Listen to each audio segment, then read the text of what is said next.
April 3, 1953, Sara and I and our 8-month-old son Fred, along with 4 other missionaries, boarded the SS Rio bound for Ethiopia. It was a 3-week trip across the Atlantic, down the Mediterranean Sea to Beirut, Lebanon. There we spent 4 days while the ship unloaded freight and took on other goods. From there we went to Port Said, Egypt. There we had our first lesson in Mideastern bargaining when merchants came aboard to sell all kinds of souvenirs. We arrived in Addis Ababa, Ethiopia on April 29th and spent about 1 month getting all of our alien registration travel papers in order so that we could travel inland to language school where we learned Amharic. Language school was in a place called Siri and was in an old hotel made up of 2 rows of small rooms, each opening on the narrow courtyard.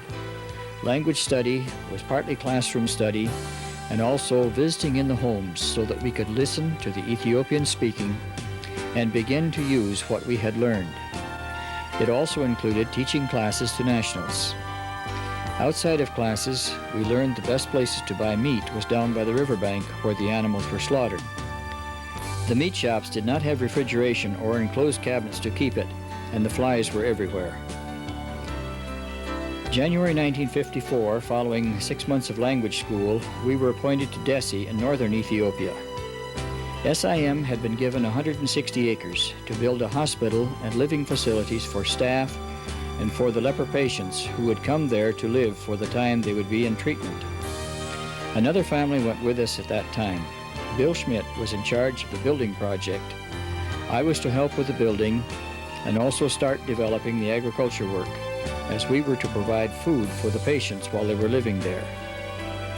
At first we lived in tents, and then moved to a temporary building made out of a framework of poles with sheets of roofing for walls and roof. We started Sunday services very soon after arriving and soon had a fair number of people attending. We also visited in the community, establishing friendships with the local people. The first order of business was to build 2 staff houses, the office and clinic for the leprosarium, and also the patients' houses. During our time here, Becky was born, and also other personnel were added to the staff, so Fred had some playmates. Some Ethiopian children lived here, and they all had great fun together. The children were often very helpful in establishing friendships. Life in downcountry Ethiopia was very different. Travel was by horse or 4-wheel drive vehicle. Eggs were purchased from neighbors who brought them to our door, and during the many religious feasts, our meat supply was what we could hunt on the mountains around us. There was no Baskin-Robbins, but at Dessie, 9,000 feet above sea level, it was cold enough to make ice by setting out tubs at night, and then we could make ice cream in a hand-crank freezer. In the agriculture program, we used oxen as the local people did for much of the ground breaking. But I did make harnesses and train horses, and this helped in many ways. The threshing process was just as described in the Bible, with animals trampling the grain out to break out the heads.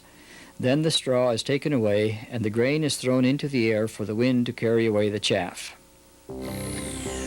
When the buildings were complete, the official opening was held. Officials from the city of Dessie and the Crown Prince of the royal family came for the dedication. In the mornings, the patients would gather near the clinic. While they were waiting for treatment, someone would give them some instruction from the Bible. Many of the patients were badly disfigured as a result of their disease.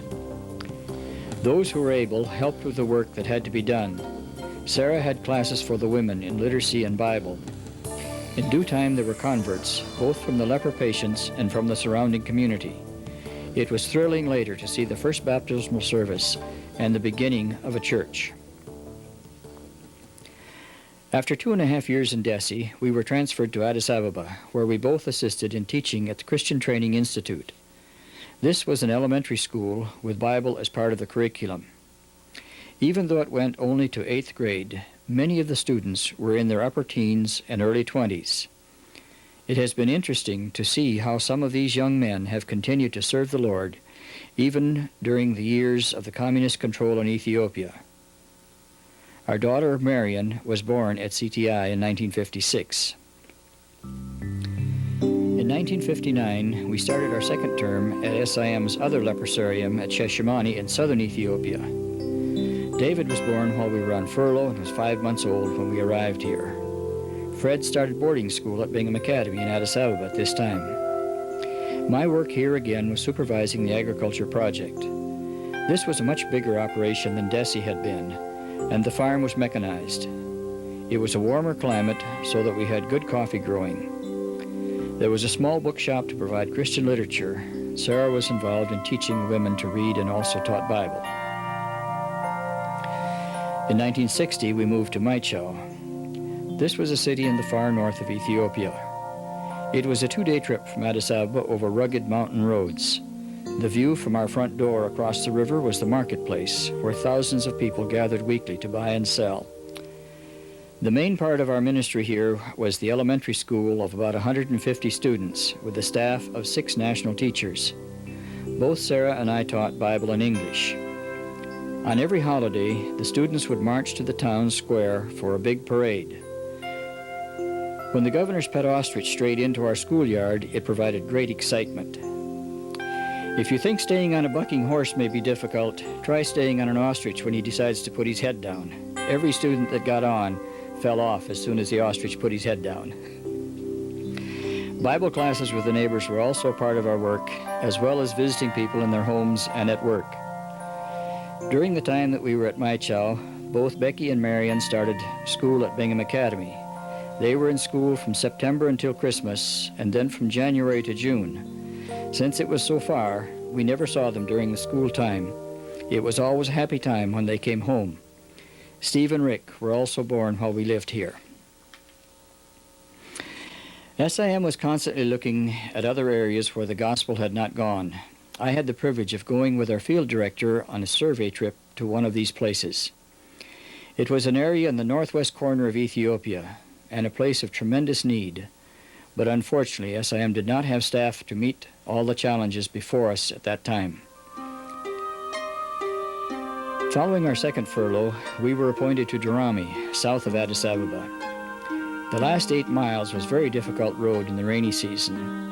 Our first trip in, the Land Rover we had contracted got so badly stuck that we walked the last half mile.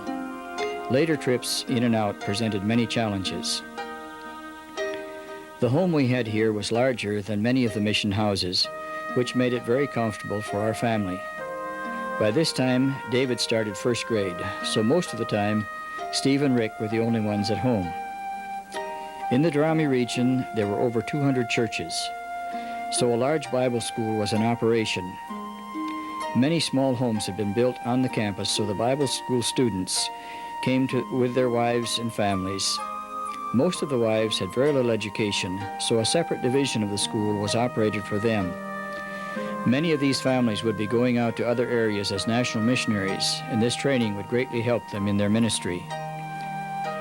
Bible school graduation was a very big event, with many coming from each church which had sent students. The churches would faithfully support their students, and all wanted to see the graduation and then help them move back home. The annual conference was a time of great blessing. As many as 5,000 people would come from the surrounding churches for 3 or 4 days of Bible teaching, prayer, and fellowship.